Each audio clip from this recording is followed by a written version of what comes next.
My name's Philip Ilson, Festival Director.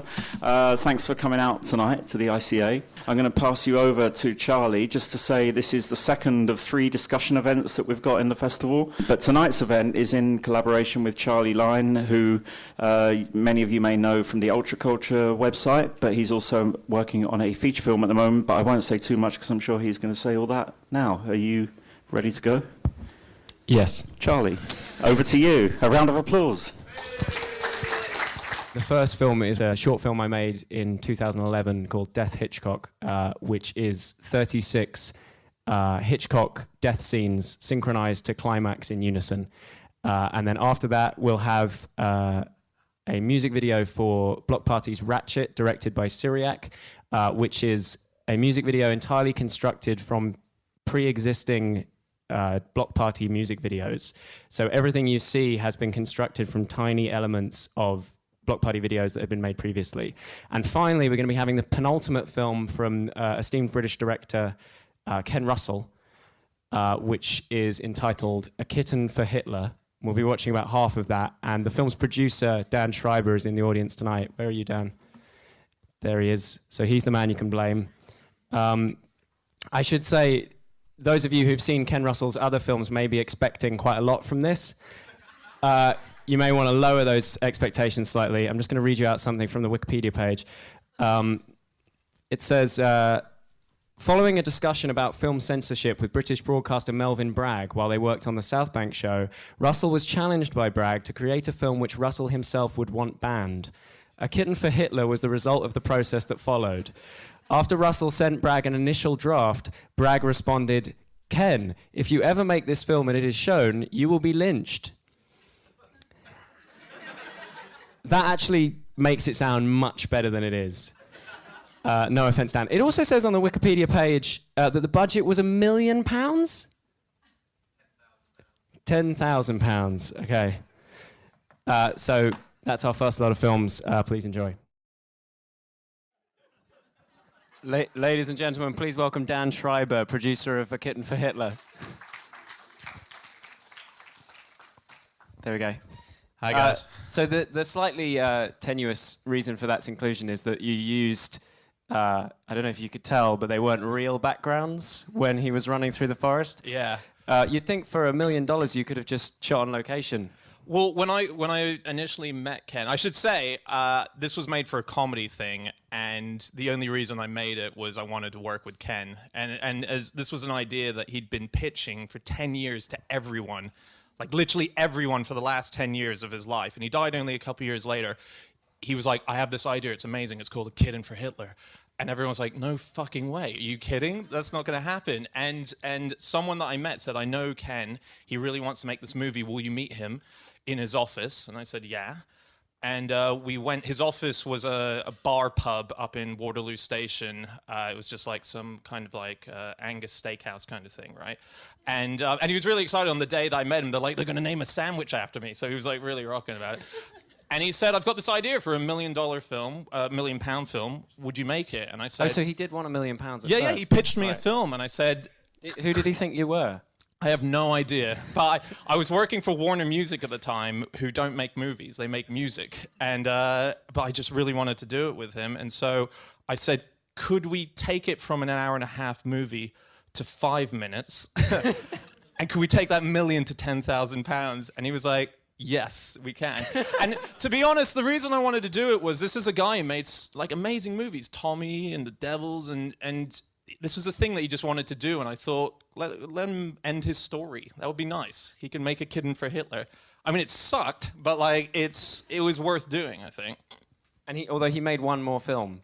He made one Are other. you slightly gutted that you didn't get to make the yeah, last yeah, Ken Russell I am. movie? I mean, it's even shittier, which annoys me. It's even cheaper, and it's even. I mean, basically, Ken discovered green screen, and he told me about it, like in the way your grandfather tells you about the internet. He was like, it's incredible. You can find things on this machine. He was like, green screen's the future, and I was like, mate, it was the future like 20 years ago, but that's. Does the involvement of the adult dwarf as the boy, is that another budgetary reason? All right, well, or? This was the great joy of working with this guy. So Ken, he famously had, I say Ken like I know him really well. I didn't really know him well, but he he pitched the idea, and it was originally going to be a little Jewish boy playing the character of the little Jewish boy. And then I got a call from him one day going, "I've had an idea. I don't think a little Jewish boy should play the little Jewish boy." And I was like, "Okay, well, who should do that?" And he said, "Let's get a dwarf." And I was like, "What?" And I had to cast it for him, right? So I was like, "Okay." And I feel like you don't question a guy like that, right? You just do it. So I was like, "Okay, does it need to be a Jewish dwarf?" And his answer, he went, "Don't be silly. Everyone knows all dwarves look Jewish." I was like, "What?" And it turns out he was joking. That was a joke, because he was like, "We're making comedy. This is great." But yeah, so I then had to go until we tried to get Warwick Davis, and he said no. We're very surprised, but we had someone from his casting agency end up doing it. Right. Yeah. And did it show? What, that film? Yeah. It went online. It was only ever going to be for online. Okay. And it got a lot of hits. It got a lot of... Mark Commode really liked it. But he's a really good mate of Ken's. His son was meant to be in it as well. Ken actually makes a cameo in it if you watch it as well. Oh, not in the clip that we saw. No, not in the bit that you saw. He plays okay. Santa Claus earlier Classic. in the film, yeah.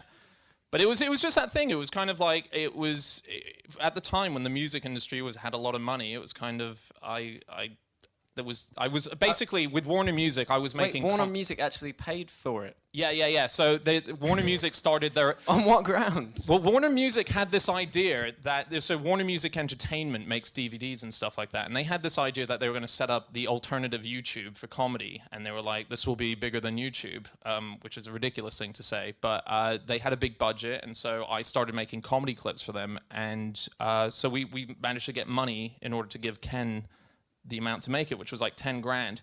And we did all the auditions in the Warner Music studios down in High Street, Kensington. And we had to audition Hitler's. You didn't get to see Hitler, but it's a guy who can't do a German accent. I mean, Ken he couldn't even pick the German accent, which was amazing. But we had just in reception of Warner Music about 30 people who thought, I'm really going to impress him by actually coming as Hitler. And so just in the reception of Warner Music was just Hitler's and like all these upcoming rock bands that are now massive in the charts sitting there waiting for their meeting next to a dude looking like Hitler, coming into our room yelling stuff as Hitler. And it was surreal, but it's kind of, it's almost like I paid for a fetish thing to happen to myself of being with Ken, watching him audition Hitler's, getting calls with him going, I'd like a dwarf instead of a young Jewish boy. It was very much just about experiencing that, I guess. And I should say the whole thing is available, ironically, on YouTube. Yes, now. I know. Yeah, their competitive sidearm, which was meant to rival YouTube, is now dead. That film didn't kill it, but like it just they picked the wrong battle, I think. So I'm going to get you to help me introduce the next 3 films. Oh yeah, sweet. Because I don't know how good you are at impressions. Can you do a Mexican accent? I do an awesome Hitler, just so you know. A Mexican? Yeah, I can. Yeah. Okay, perfect. We'll be watching 3 films now. The first is an extract of a short film called Grease, which was made by a Mexican director called Anthony Pinent, who basically acquired a 35mm print of Grease and then destroyed it over the course of 9 months and repositioned it and cut up and put it in a different order and put subtitles on it and did all these amazing things to it, and then released a 45-minute long film that's kind of unintelligible bits of Grease. We're going to show about 3 minutes of that, followed by a clip from my film Beyond Clueless, which is a 2-minute clip from the middle of the film, which involves seduction in a swimming pool. And finally, we're going to be watching a clip from another film called LXHXN. Great titles tonight, which is an incredible feature-length film constructed entirely from YouTube videos of Lindsay Lohan. And the film's director, Gary, is here with us tonight, and he'll be coming up next to tell us how he made that. But first, Dan, if I could get you to read, sadly, the director of Grease can't be with us tonight, but he did send over a description of the film, which I would like you to read here. It's just from where it says synopsis onwards. In a Mexican accent. Yes, please. Before I do this, are we all cool with this? I don't want to get like 3 sentences in and everyone's going, my God, that guy is fucking racist. Like, has anyone got an objection to this? No, power on, power on. Here we go. Synopsis. What the hell is G/RE Grease? A handmade decollage film vinyl celluloid party. Is that Mexican? I'm really regretting this. Yeah, it's a deconstruction. Sandy, dandy, sandy, dandy. Maybe just read it in your own voice. Because it's actually quite funny in and of itself. I wasn't meaning the accent to really be the humorous element of No, this. that's why I spotted the flaw before I started. Yeah, do you want to just read it? Synopsis. What the hell is Grease? A handmade decollage film, vinyl and celluloid party, a deconstruction, Sandy. Charlie's phone has a giant crack in the middle. I don't know if you can see that. It's literally impossible to read this. Dandy, both faces at the same frame. Bracket, ... close bracket, and hashtag 85292. Bracket, ... /A. New subversion film, all from the original Grease, 1978. A replay with Grease.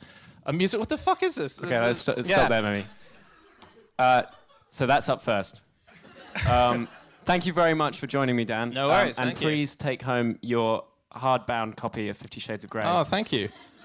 Cool fact about this book, by the way. The person who wrote it originally produced Vic and Bob, if you know their original shows. Vic Reeves and Bob Mortimer. She's the producer. Just a little fact. This guy. Just a little fact. Thank you very much. Thanks so much. And now we'll begin the films.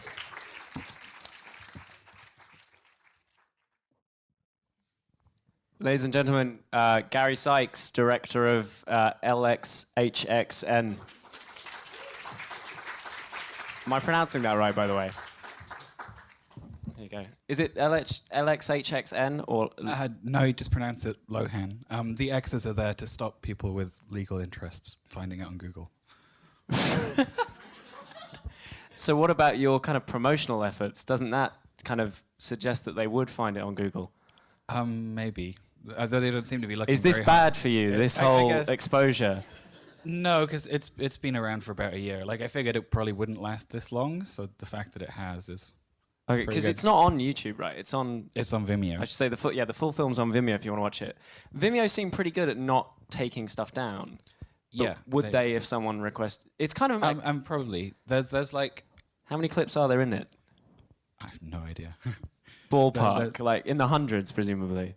a few hundred maybe. So any one of those copyright holders could, in theory, Yeah. ask you to take it down, or ask Vimeo to take it down. Yeah. Okay, And- well that's and quite there's an like- achievement. There's another dimension to it whereby, so if you happen to have fallen into this kind of wormhole of looking for these YouTube videos, there is a website that logs which YouTube videos are deleted, so it like takes note of everything that's there and then what goes down. And so if you look at it, you can see what comes down very quickly. And so there was an interview with Selena Gomez where she professed empathy for Lindsay Lohan, was talking about how much she admires her, how she hopes she gets through the struggles. And somebody in Selena Gomez's camp obviously doesn't want anybody to see that, because any reference to it, the second it goes up on YouTube, it goes straight down again. So somebody is watching.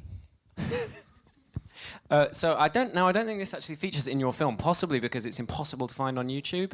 And is your film exclusively clips from YouTube or other sharing sites as well? Yes, mostly from YouTube. Okay. A few that were hard to find. Do you have any material from the? Actually, no, because this would have happened since you made it. The Oprah, Lindsay Lohan. Yeah, that's since this sort of predates the Canyons. So, what are your intentions for this conversation? I don't know. I guess Because about you the don't film. want people to. You don't want enough people to see the film that it gets taken down, but you do want people to see the film to some extent. Yeah, I mean, I honestly expected it to be taken down straight away. So I guess as time has gone on, I've gotten braver to the point where this is doable. And it's had some degree of like coverage as well, right, online and. Yeah, it got really big on Tumblr. Lots of reblogs on there. No, you haven't had any contact from any copyright holders or anything. Nope, Amazing. so far. Okay, question 2. What's kept you from making this film earlier? I guess just lack of inspiration, maybe. What- I don't know. The whole idea of making this was that I was desperate to make a feature film by the age of 30, which didn't get finished till about 4 months before my 31st birthday, so that didn't really go very well. Wait, 4 but months then- before your 31st birthday? Oh, 31st. Okay, right. Yes. So, I mean, it sort of counts. So what I cheated kept a bit. you from being the person that you need to be, i.e., one who finished the film before your 30th birthday? I was very busy. Okay. I don't know. Do you think there's a limit on how successful the film can become? Do you think, in theory, screen the entire film, or would you be worried about the repercussions? No, I think it could be screened. I mean, Because I hear there are actually, I was told this coming in, there are international programmers in the room. Oh, really? Yeah, so you could screen internationally if you impress 2 of the people in this audience. Where are you? Do you want to put your hands up? There you are. Is this something you would consider screening? Where are you from, incidentally? Okay. Would you think there'd be much of a market for a film like this in Ukraine? Maybe like a double bill with a screening of this interview, in fact. It's gripping stuff, I should say. It's an awful interview. It is I watched shocking. But yeah, no, it would be... Would you consider maybe doing a sort of redux version of the film with this as an epilogue? No. No. No, that's It's long too gone. bleak for human eyes. It is. It's terrible. I'm not looking forward to the TV show either. So Oprah has done a reality show called Lindsay, I think, starts next month. That's like Lindsay's journey to sobriety and getting back on track. Well, I'll finish our discussion as their discussion finishes. Thank you for coming. And please take your book with you. Oh, I haven't read this. It's a lovely edition. The pages are beautiful. So we've got 3 more films coming up. The first of which is an official London Short Film Festival pick, which isn't to say that I wouldn't have shown it anyway, but I don't have a choice. It's called Someone Distortions, and it's a music video for a band called, I think, Tiger Teeth. Can anyone confirm that? Yes. And it doesn't use existing films, so some might say it doesn't really belong in this program. But it does use existing software in the form of Microsoft Excel. Then we'll be watching Civilization, an art film, another one of those, by the incredible filmmaker Marco Brambilla, who also made that film in the 90s where Stallone keeps burning buildings. What's that called? Demolition Man. He doesn't burn them, he knocks them down. And finally, we'll be having a music video for Hey There by Home Tape, which is from Home Tape's concept album, the Red Tube album, which is an entire album. It's a concept album about modern pornography constructed entirely from audio samples from clips from the popular pornographic sharing website, redtube.com. And then after we've watched that video, Anthony Ng, the man behind Home Tape, will be coming up to talk about that album's creation. So I'll begin with Someone Distortions now. Please welcome Anthony Ng, the creator of the Red Tube album. It's going to take a lot of clapping. He's miles away. I did just want to say as well, I feel bad already about being a bit sniffy about that Excel video. It is a really good video. Sorry? Shit. What is it? What's OpenOffice? It's open source, hence its involvement in the video. Is there anyone here involved in the making of that video? Phew, fuck. Hello. So, you've brought with you... oh, it's already on. Yep. You're just speaking to it. Oh, good. You brought with you a USB key which contains As requested. the working... Yeah, not off your own volition. Which contains the workings of this album. Now, how long did this take, all told? I should say it's how many tracks? About 10 tracks? Yeah, It's a full-length LP constructed entirely from sounds gathered from how many videos? I don't know how many videos. From over 100 samples. I don't know how many videos. Okay, here we go. And how did you go about... how do you organise that level of material?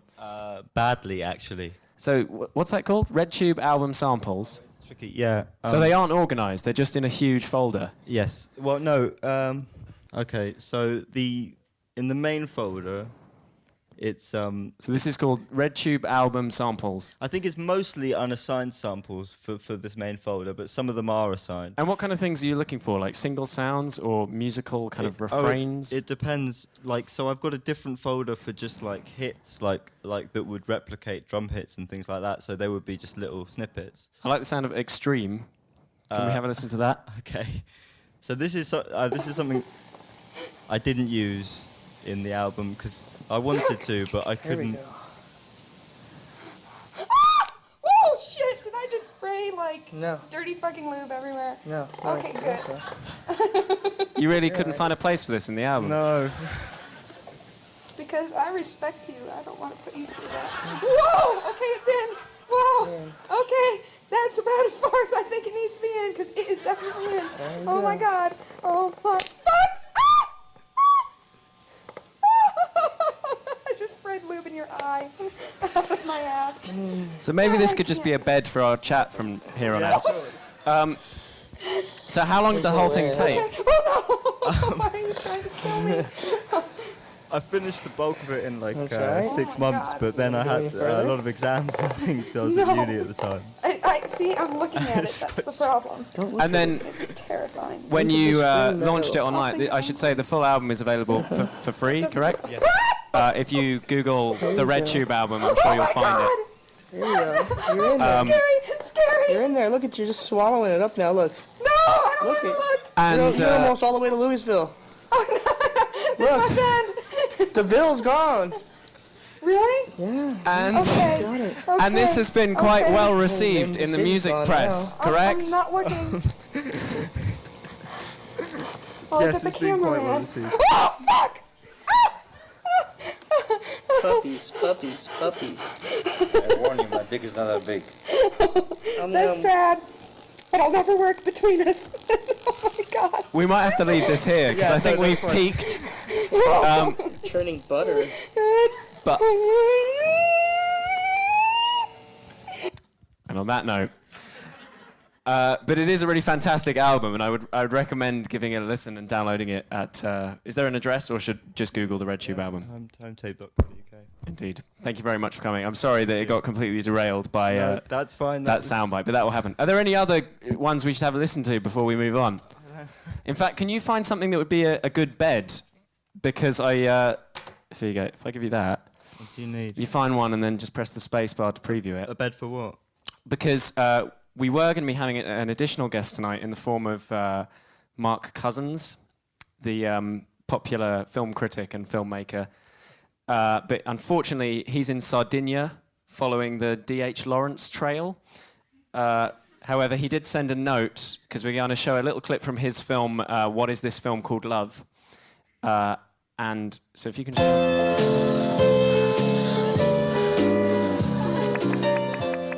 Yeah, this is good. I think he's just copied this off the website of his film, or it could be a personal note for us all here tonight. Shall I do it in the voice? Would any of you know the voice if I was to do it in the voice? What Is This Film Called Love is a passionate 77-minute poetic documentary about the nature of happiness, filmed in Mexico over 3 days for just £10.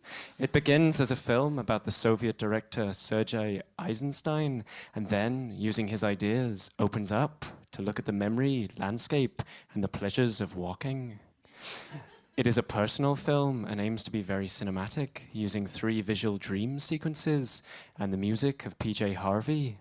The film draws from a range of filmmakers and writers, principally Chris Marker, but also Virginia Woolf, Frank O'Hara, and others.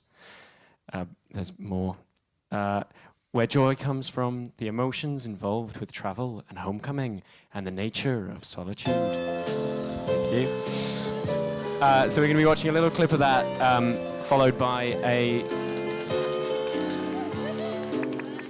Thank you. Followed by one of the internet's supercuts, as they're known, the modern form of collage filmmaking. And finally, a clip from a short film called Every Rendition on a Broken Machine by the poet Ross Sutherland. Thank you very much for coming, Anthony. Thank you. Sorry it was slightly curtailed. That's and okay. please take your commemorative edition 50 Shades of Grey hardback book.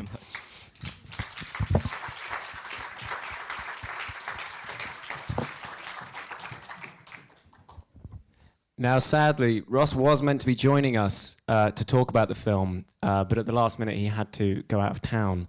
However, we did pre-record an interview in which we semi-successfully, I would say, but you be the judge, attempted to seamlessly work Ross into a pre-existing interview from American television, given the nature of the night.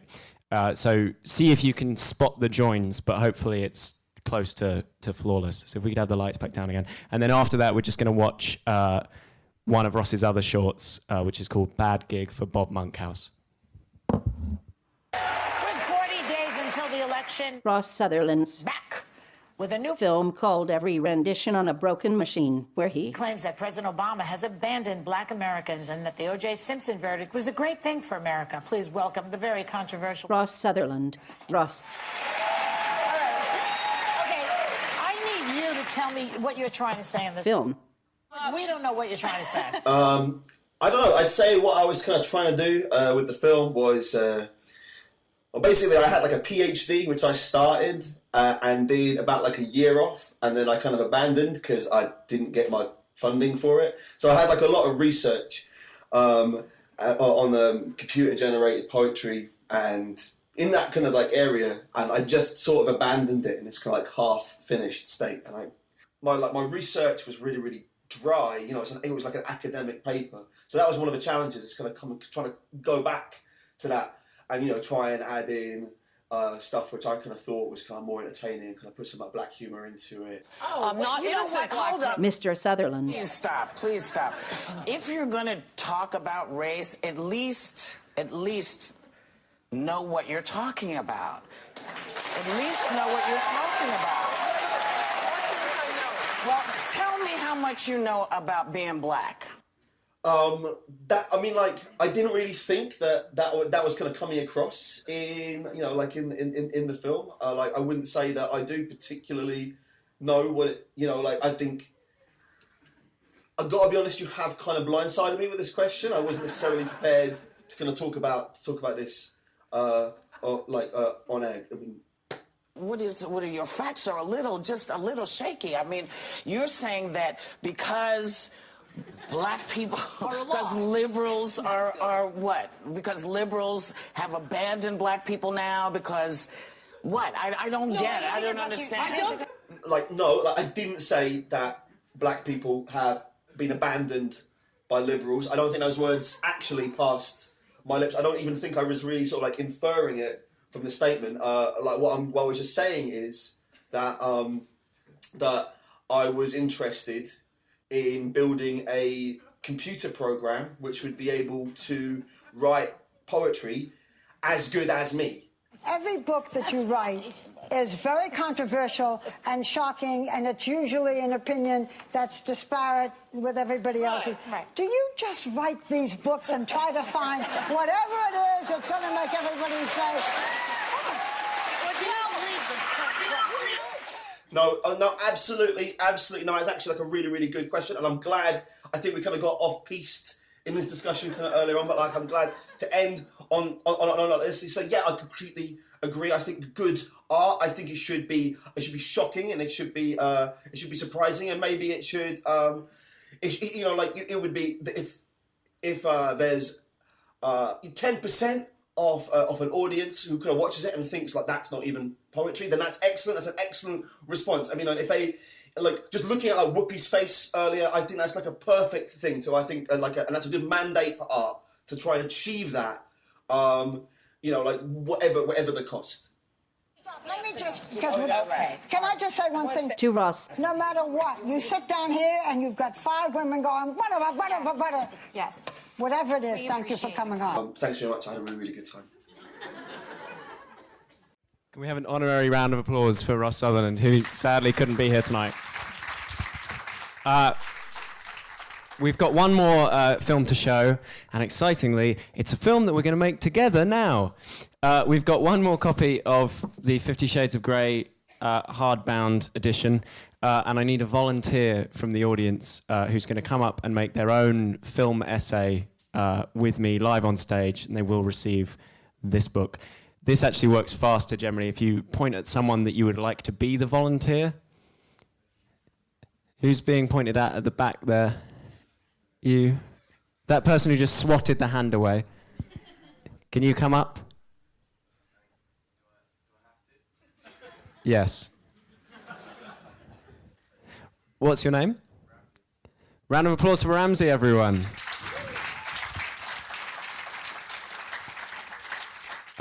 Now we're going to break the fourth wall slightly here. Ramsey, how do you spell your name? Ramsey Saba is joining us now. I'm sure you're all very excited to see his latest film. We're going to pick a name for your film. Oh, please do take a microphone. Hello. So this is now yours. If you want to open that at a random page and sort of pick a 3-word phrase that can be the title of your film. If you just open it and put your finger in and pick 3 words.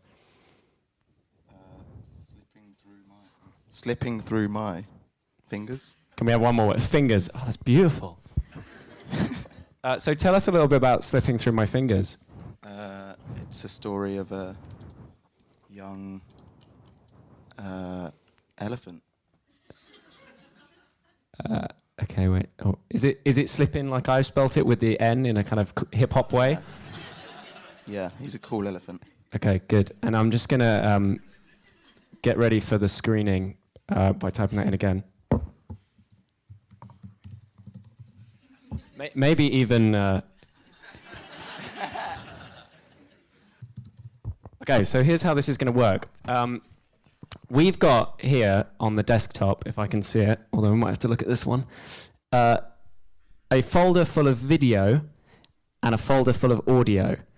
What I want you to do is pick a file from each folder, and then we're going to combine them, and then finally we're going to add a new narration to create a brand new film. Now, I don't know if you can quite see these up on the screen here, but in video, you've got a choice of car wash, clown, lemon, Paris, and vegetable. Which one would you like to go for? Clown. I will warn you, clown is the worst one. Would you like a second choice? Vegetable. Good choice. And then in audio, you have a choice of collective, hall, Kong, sea life, or timber. That's got to be Kong.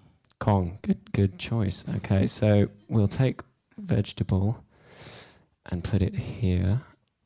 And I just need to make sure this is full screen. In the meantime, would you like to pick a book that you'll be reading from this bag? You've got a choice of Miley Cyrus's autobiography, Miles to Go, Notes from Underground by Dostoevsky, William Faulkner's The Sound and the Fury, and Bob Dylan's novel Tarantula. Which one are you going to go for? Definitely has to be Miley Cyrus. Good choice. Live art, ladies and gentlemen. This looks like it might hurt. We're nearly at the corner. That'll do. Okay, and then I just need to get your audio choice, which was Kong, correct? And now we'll just time these to come in. So if you want to pick a particularly good excerpt from that book, then we'll have you read it once this begins, and that should create a combined dazzling display. Oh, wait a minute. Oh. Okay, I think we are ready for the night's final performance, which is, of course, Slipping Through My Fingers, director Ramsey Saba, read by Ramsey Saba. I don't know if we could maybe keep a spotlight on Ramsey for the reading. We will begin now.